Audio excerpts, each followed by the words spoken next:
In today's video, I'm going to teach you how to add a clickable checkbox in Microsoft Word.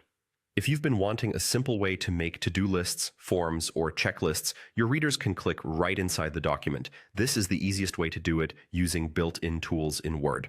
Start with your document open. First, we need to enable the Developer tab, because that's where the checkbox control lives. Go to the top left and click File.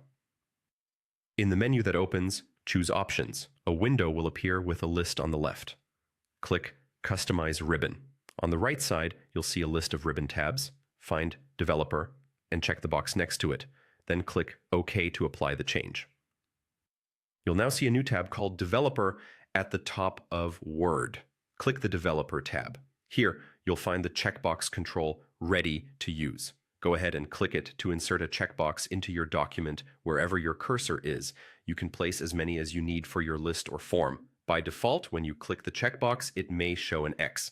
If you'd prefer a traditional checkmark symbol, you can easily change that. With the checkbox selected, click Properties in the Developer tab.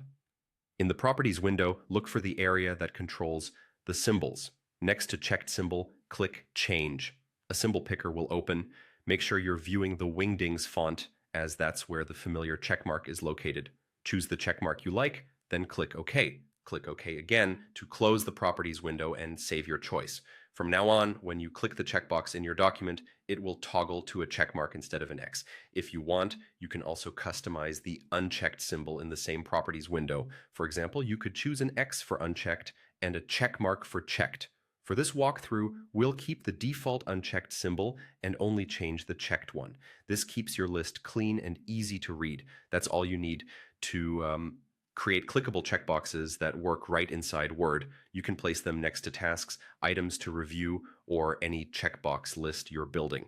If you need multiple checkboxes, simply insert one and then copy and paste it wherever you need more to keep everything consistent. If you found this helpful, leave a comment, hit like, subscribe to the channel, and turn on the notification bell